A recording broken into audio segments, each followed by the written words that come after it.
Hello, and welcome to this video on veganism, vegetarians, and omnivores.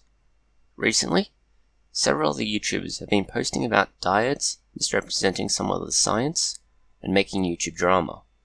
So here is a short spiel on how the differing diets available to most people and how viable each is. Whether you believe in veganism, vegetarianism, organic, pescetarian, or a standard omnivorous diet. During the time it took the population to double to 7 billion, the agricultural output has trebled. This would mount a case for the greater efficiency and efficacy of growing vegetation for food. However, 50% of food that reaches processing facilities is lost. Recently, the state-funded television broadcasting service in Australia aired a series on the waste of food. The host has some sort of strange penchant for bananas. With a bottleneck of land currently available for farming of arable crops, there are several choices available: increasing arable land, improving crop yield, alternative farming. With this land, farmers must produce oils, fruits, grains, vegetables, nuts, eggs, chicken, lamb, and dairy products. There is an abundance of non-arable land. This is primarily used for cattle. These limitations are known by an equation developed in the 1970s. This equation is I equals PAT. Environmental impact is a function of population, affluence, and technology. As a consequence of this particular formula, science focused on increasing yields in the early part of the 20th century. By comparison, the species has developed on an omnivorous diet, and society reflects this with the exception of societies and cultures where agriculture cannot support the population effectively. Golden rice and the rejection of this crop is an example of insufficient agricultural base for population needs. The current main diet of humans is a combination of fruits, vegetables, and meat. This is a direct result of the ancestral movement from the largely herbivorous ape to the semi-carnivorous ape. The ancestral omnivore ate meat as it provided a potent source of essential energy, fats, and clothing. A unit of meat carries considerably more nutrients and energy than a comparable unit of vegetables and fruit. Per 100 grams of beef, there are 663 kilojoules. By comparison, broccoli has 141, and an apple has 271.6 kilojoules. What can be done to accommodate this increased crop yield and the growing demand that will outstrip capacity in the future?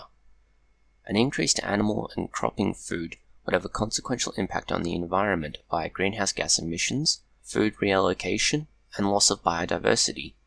The most desirable and viable land for farming requires clearing of plains, forests, and significant water allocation, locations that act as significant buffers of greenhouse gas emissions. Forests and plains both store and remediate CO2.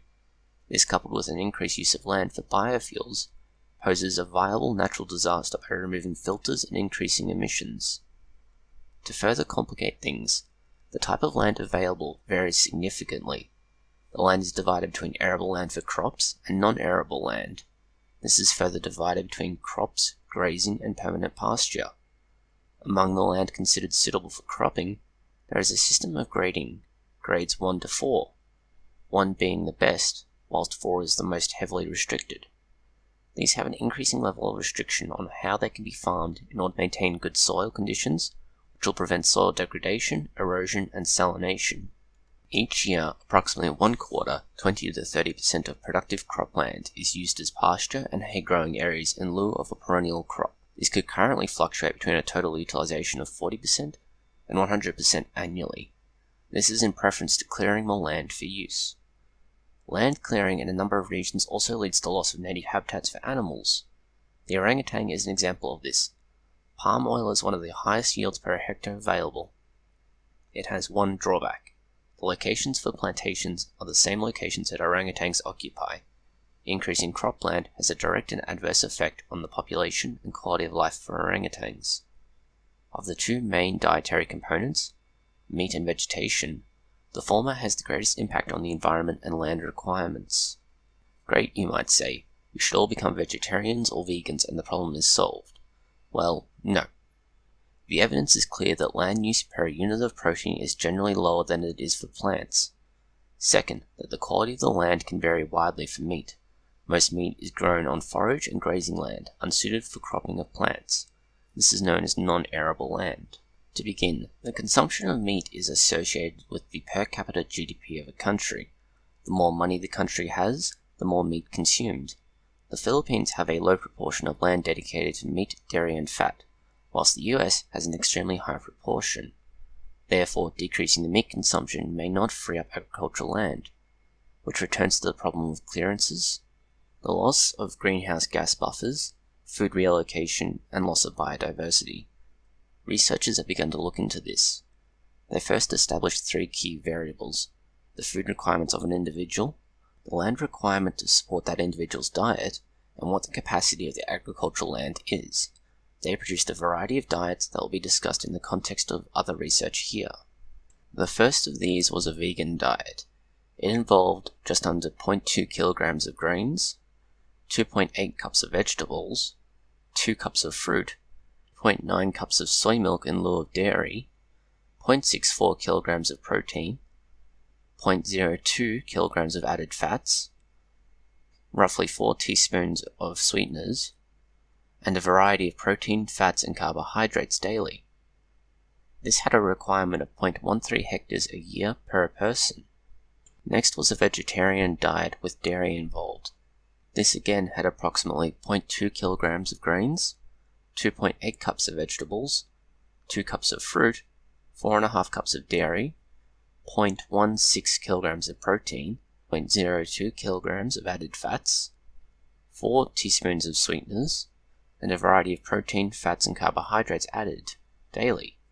This had a requirement of 0.14 hectares a year per person. It was a vegetarian diet with dairy and eggs.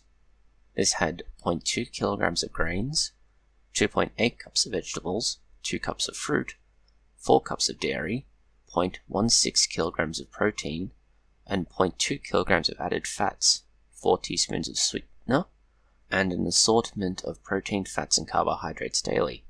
This also only required 0.14 hectares a year per person. Next is the Pescetarian Diet.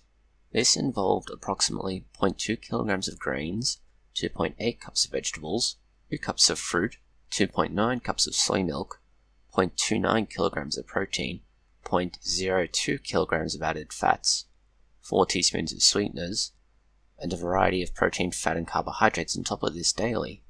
This has a requirement of 0.14 hectares a year per person, although this number should be lower given the basis of the diet's protein component is fish. Next was the Omnivorous Healthy 100 diet. This diet involved a 13% reduction in meat intake, which is largely unnoticeable in most diets. This had 0.2 kilograms of grains, 2.8 cups of vegetables, 2 cups of fruit, 3.3 cups of dairy, 0.16 kilograms of protein, 0.02 kilograms of added fats, and 4 teaspoons of sweetener. This also included a variety of protein, fat, and carbohydrate daily. This has a requirement of 0.93 hectares a year per person. Next is the organic diet. The organic diet can be reasonably equated in requirements with the Omnivorous 100 diet. This approximates 0.2 kilograms of grains, 1.5 cups of vegetables, 0.9 cups of fruit, 3.3 cups of dairy, 0.19 kilograms of protein, 0.07 kilograms of added fats, and 28.91 teaspoons of sweetener. It also included a variety of protein, fat, and carbohydrates daily. This figure has to be adjusted somewhat, as organic farming has the same general requirements of land as conventional methods. However, it is less efficient. This is between 13 and 34%. Assuming the mean of these figures, this has a requirement of 1.338 hectares a year per person. Next was the Omnivorous Healthy 60. This had 0.2 kilograms of grains, 2.8 cups of vegetables, 3.7 cups of fruit, and 3.3 cups of dairy. Also 0.16 kilograms of protein, and 0.02 kilograms of added fats, 7.23 teaspoons of sweeteners, along with a variety of protein, fat, and carbohydrate groups daily. This has a requirement of 0.65 hectares a year per person. And finally, there is the standard US Omnivorous Diet.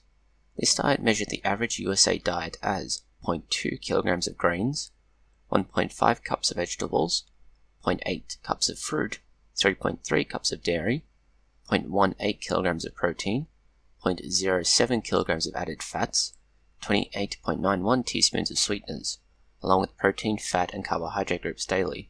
This has a requirement of 1.08 hectares a year per person. So far, this would lead one to think that a vegan diet was ideal, with variations of vegetarian diets the next best option. The story is more complicated than that. Between each diet, the amount of grazing land varied by 0.1 to 0.74 hectares a person a year. In a similar way, perennial cropland also varied widely, ranging from 0.16 to 0.02 hectares a person a year. Finally, cultivated cropland also had a wide range, of between 0.18 to 0.12 hectares a person a year. This is important, as the amount of land utilized in each diet also widely varied in a corresponding manner. The omnivorous diets utilized all to most of the available land. The healthiest diets freed up some of the grazing land, 20 to 60%. Importantly, the vegan and vegetarian diets did not utilize all of the available cropland. The diets described previously each vary the distribution and concentration of each food group eaten. As a result, each diet has a heavy focus on particular foods which substitute and supplement. Seen in this graph is the distribution of this against the available cropland. As a result of best farming practices as touched on earlier, the carrying capacity of each crop is limited. Rotating, alternating, and fallow fields all restrict the amount of land available. This is why the research gave a range of 40 to 100% utilization. As long-term large-scale utilization goes up, the capacity for yields goes down. This leads to reduced crops and carrying capacity. In the study by Peters et al. 2016, each diet could support varying population sizes. This is seen here. All of these diets are subject to the influences of the starting cropland available. Where 92% is available, the best diets are the vegan and lacto-vegetarian diets. This is only true after the 70% mark. Before this, the system is more capable of supporting an omnivore diet that is somewhere between 40 and 60% healthy. The 40%, 20%, ovo-lacto-vegetarian and lacto-vegetarian and vegan diets utilize the land currently farmed, but with smaller footprints. The vegan diet cannot currently compete with the efficacy of an omnivorous or liberal vegetarian diet, as annual and perennial cropping increases the amount of land utilized between crops. The amount of land utilized between crops will decrease in order to restore the capacity for the next crop. Looking at the diets, there are other factors to consider than yield alone. Greenhouse gases are the second leg of evaluating a diet. Shrink That Footprint has this to say about 5 different diets. The vegan diet has the least CO2 associated with production, followed by vegetarians, and then removing beef before a massive jump to average and beef-rich diets. Although all of these diets are 20% higher than the advised food standard. Taking these numbers at face value, the diets can be significantly altered by substitution of different meat groups, as exemplified by an Australian study. The limited and no beef groups have 2.5 and 1.9 tons of CO2 respectively. Rat Nasiri and Bandara have identified that the substitution of kangaroo meat for lamb has predicted effect of reducing greenhouse gas emissions by approximately 20% by 2025, so 2.5 becomes 2 and 1.9 becomes 1.5 tons respectively. The latter is on par with a full vegan diet. This, coupled with the findings of the previous area, would indicate that simply reducing the amount of meat consumed and substituting some of the plant matter and the rest with alternative meats would have the same effect as changing to a largely vegan diet. Each diet described so far has a fairly clear objective. Omnivores are opportunistic. Vegetarians remove meat or limit it to fish. They may choose to include eggs and dairy products, and vegans completely eschew any animal products. This creates a series of dietary impacts. Especially important are the nutrients and health profiles. Clarice et al. Compiled a study on this. They identified several points of interest. The first is that much like the land utilization study, partial and complete vegetarians tended to perform better. The vegan diet was good, but fell below nutritional guidelines in calcium particularly, and in other areas. Further, this diet was the best only if it was well balanced. This is a prevailing problem with highly restrictive diets. Diets where there is a strong limit on common, rich, or easily accessed sources of certain nutrients creates a dietary deficit. Vegan diets vary widely. On top of this, wide variation is the problem that many fall well below nutritional requirement thresholds. The most significant areas are B12, folate, calcium, and omega fatty acid chains. Finally, unlike an omnivorous diet, vegan and vegetarian food does not have the same bioavailability of nutrients and minerals. Iron is the most notable of these. As previously noted, many diets are poorly planned and executed, often due to a lack of knowledge. This exacerbates other problems like dietary intake. These diets remain unsuited for children as their bodies require the rich provision of protein, minerals, and fats for hormones, bone, and muscle growth. Similarly, older women are likely to have lower bone mineral density if practicing it for a long time post-menopause. Both vegan and vegetarian men and women have lower DHA and EPA in plasma. This stabilizes after a time, but endogenous production remains low. A vegetarian diet with the wider range of possible foods can more easily accommodate the deficiencies of the diet. The addition of fortified foods largely removes the problem of dietary intake, when the fortified foods are added to a varied diet. A standard omnivorous diet remains the simplest solution to the nutritional needs when it is varied and taken in moderation. The final problem can be seen quite easily. Biodiversity. As food becomes limited, competition increases even between members of the same species. The overly mischievous monkeys are an example of this. They tend to steal food from homes, people, and stores to feed themselves. There is a link to this below. It is directly competing with species occupying its native habitat. The monkeys seen here are an easily seen and understood example. In the UK, 83% of studied bird species had declining habitats and species numbers between 1970 and 1990. Some of these by as much as 50%. This problem is not limited to birds. The aforementioned orangutans, bees, butterflies, and more. This is often due to the isolation of populations, removal of food, and population control measures. Farms that once had large wooded regions now have fields against fields that prevent a population of birds from occupying any secure habitat. This is forcing a relocation or exposure to elements and predators. The food is harvested in such large quantities, and using methods do not allow anything to be consumed by wildlife after the harvest or the crop is unsuitable as a foodstuff. Finally, some species are seen as pests and the population is deliberately suppressed. To compound this, organic farming is proposed as the solution. The output from organic farming is approximately 80% that of conventional farming. This means that the food production and harvesting must be higher, which reduces the available crop for animals, creates single, heterogeneous crops, and removes biodiversity. In short, it only makes the problem worse. The most reliable methods are to create dedicated islands and bridges for wildlife on farming properties, to rotate crops regularly, and purchase food from reputable sources that practice good systems of management. To conclude, unless you want to knock down rainforests, clear land, and kill wildlife, the answer is simply no. Go with the omnivorous diet or semi-vegetarian diets. A great deal of land is utilized in a non-arable way when looking at the world as a whole.